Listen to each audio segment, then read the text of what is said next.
best practices come from bigger companies in a lot of ways. And sometimes you jump into entrepreneurship and you think, oh, it's totally different. Like, I'm supposed to think different. I'm not supposed to, I don't need all these corporate structures or processes or systems. And I'm like, you don't need to be overbearing, but you need a few things.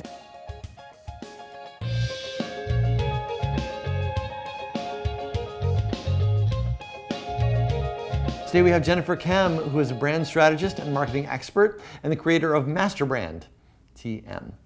In her 16 plus years of experience, she's created advertising campaigns, developed innovative products and services, and guided C-level executives to align their business strategy with their brand, generating millions in revenue for companies like Verizon and Microsoft, as well as new startups in Silicon Valley. Thank you so much for being here. Hey, Landon. Yeah. So let's start by telling us what it is like you do on a day-to-day basis right now. So people ask me that a lot. I like to think of it as like my little brand empire. Brand empire. So I own a brand experience company. It's called Kem.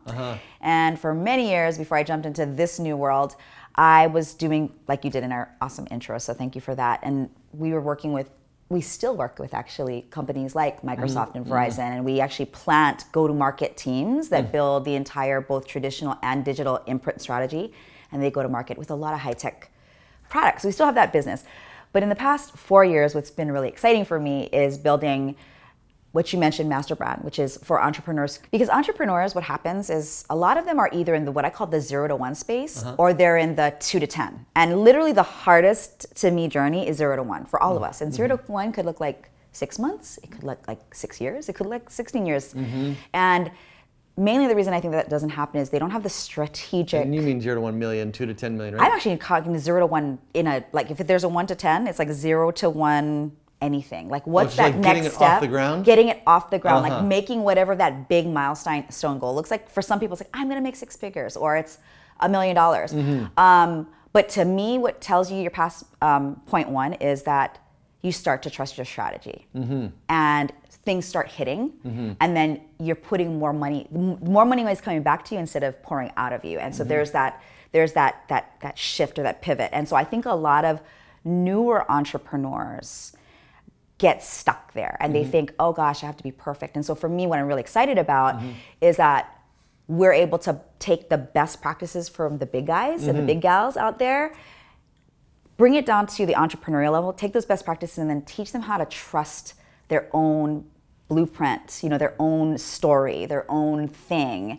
And to me, that's what creates that then you start snapping in great systems, mechanisms to then power your brand. And after that, you can start really seeing the payback. So that's what we're excited about now. I have a personal brand. I speak on stages. And I actually have a company called Launch Mavens where we actually help people do their sales funnels because we found that was another issue. So we plugged the strategy and the implementation together. We use Ontraport exclusively to do that with our clients. So it's really exciting. Oh, good. So what do you feel like is your unique skill set?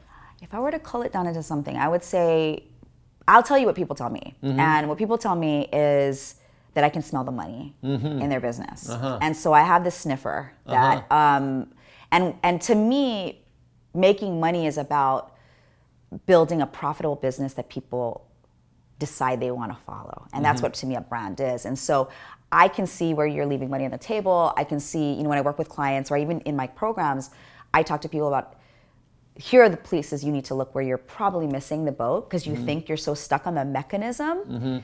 The mechanism will power the strategy. And so I have that strategic sniffer that can smell the money and start making people money faster, getting the right people in the door, and then creating enrollment and story conversations that will get them to choose your brand. What is working now for you to grow your business? Well, we tell our clients, I'm a big fan of live stream. Like I love that. Live stream, like Facebook Live? Facebook Live, we tested a lot of different platforms. Right now, I don't want to age this conversation because I'm sure, 5 years from now, 2 years from now, there's going to be amazing things. Technology changes fast.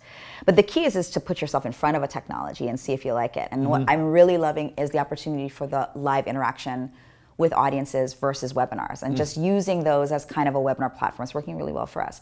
And I have kind of, I tell clients, eat your own dog food. I eat my own dog food. So my team, we test the hell out of everything, so we have ideas, we have strategies, we test, we incentivize our team and tell our clients to do the same to incentivize failing as much as possible so that you get to the answers quicker and then you can double down.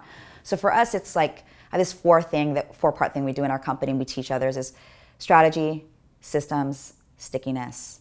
Okay, and then sales. So sales is the outcome. Sales is a side effect of, to me, strategy, systems, and stickiness. But the third one that's most important that's working for me right now is the stick factor. And I think you get a stick factor through story, through engagement, through what I call belly-to-belly, human-to-human interaction. I think that people who just use online mechanisms and don't pair live experiences are missing the boat big time. Yeah. And that doesn't have to look like a 300+ person conference. It can be a 10-person workshop in your hometown and creating these.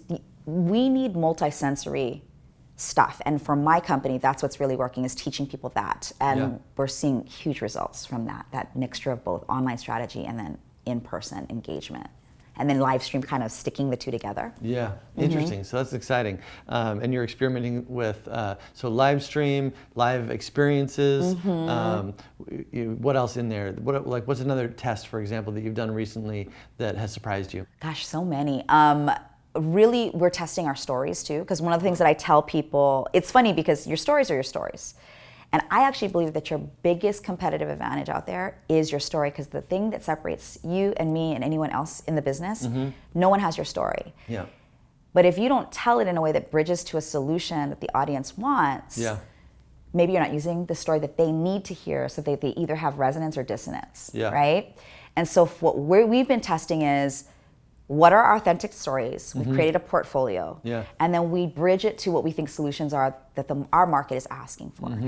And sometimes we get the story's not resonating, or there isn't even dissonance. They don't care. So we're like, that story's just not something we need to talk about all the time. We'll share it here and there, but we're more interested in the stories that compel people to take action.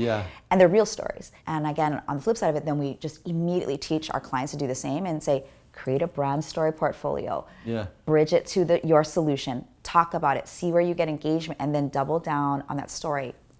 Talk about them in your live streams, sponsor blog posts, create this syndication of your story. Interesting. So that's been very fun, interesting, and it's been working pretty well. So we're working on that. Cool. Yeah. Cool. So how long have you been at this brand thing? I'm kind of embarrassed to say. All right, long but time is fine. 18 years. 18 years. Yeah, great. yeah. So if you could go back and give your 18 years ago self a piece of advice, what would it be? I'm still giving myself the same advice. Oh, you're not 18 years later. Not a good listener. I'm not. I say imperfect action is better than perfect delay. And for the first, I've been in the branding world or building brands for 18 years, but 10 of those years I worked in a company, and was great. I'm grateful for the experience, because it's also helped me, I think, in leadership in a lot of ways to build teams, because building a team and scaling, best practices come from bigger companies in a lot of ways. And sometimes you jump into entrepreneurship and you think, oh, it's totally different.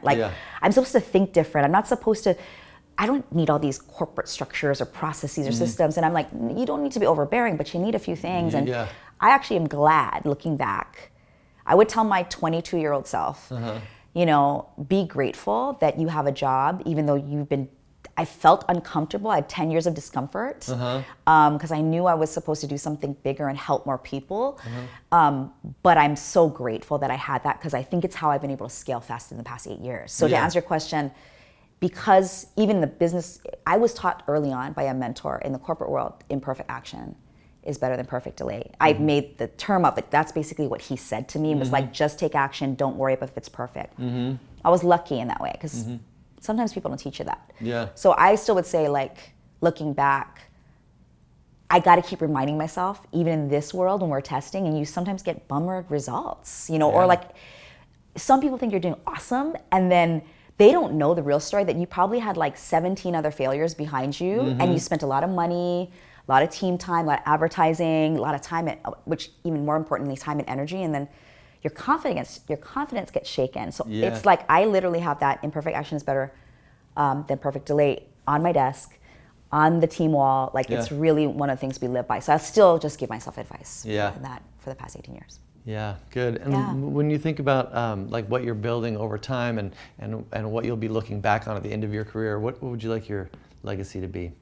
I love that word, legacy, because I have 3 kids. And so I want, at my cemetery. Not only do I want them to be whooping it up and like, you know, but I want my legacy to be that I went to sleep empty and I died empty. I mean, so I went to sleep empty every night and I died empty. And what I mean by that is that I want my legacy to be that I shared useful, helpful things that help people get their dreams. And it sounds so woo-woo or like kind of, but I really do believe that when you pair strategy and systems and stickiness, and of course sales, because you need money to be in business, but most of all that you share. I want my legacy to be that I shared and I didn't leave, I basically left it on the playing field and I put it aside of me imperfectly. Like that's what I want my legacy to be. And I want to teach my children and my grandchildren and maybe even with my team members, whatever that is, I want it to be like we shared and we helped and we died empty. So that's what I like to do. Leave it all in the field. Yeah, leave it all in the field. Yeah, yeah. Great. So what do you think it means to be a modern entrepreneur? How have things changed in the last, decade or whatever? I think, Landon, there's a few things, like I said up front, best practices that actually haven't changed. Like learning how to be a good leader. And by the way, I also believe it's very difficult to be a leader of yourself and very difficult to be a leader of other people and your team and your brand if you're not a leader yourself first. And so I think a modern entrepreneur, like if you were in the corporate world before, you learned, you took trainings, they invested in you, they tell you how to be a good manager, right? And if you're lucky, you had a good mentor along the way or people around you that could teach you. I think in entrepreneurship or modern entrepreneurs, actually personal development is actually the most important investment, and being around like-minded people, because again, it's the confidence. I say mindset over mechanism. All the tools, whether it's an incredible CRM system or it's social media, technology is just going to get better and better and better. I mean, there's even like artificial intelligence, they're talking like all kinds of crazy stuff that's happening, 3D, branding, all kinds of crazy stuff. Who knows what? But what's probably not going to change is that as modern entrepreneurs, investing in our mindset and constantly, being around people and learning things that will, put the coins in the brain is your top priority, I think, as a leader. And that you have to look at yourself not just as a modern entrepreneur, but as a modern leader. You have to be constantly looking at how can you lead? And the more you lead, more people will follow. So awesome. Jennifer, thank you so much for being you, here. Landon. Really appreciate it. Will you sign our wall? Totally. Thank you. Excited. Great. Thanks.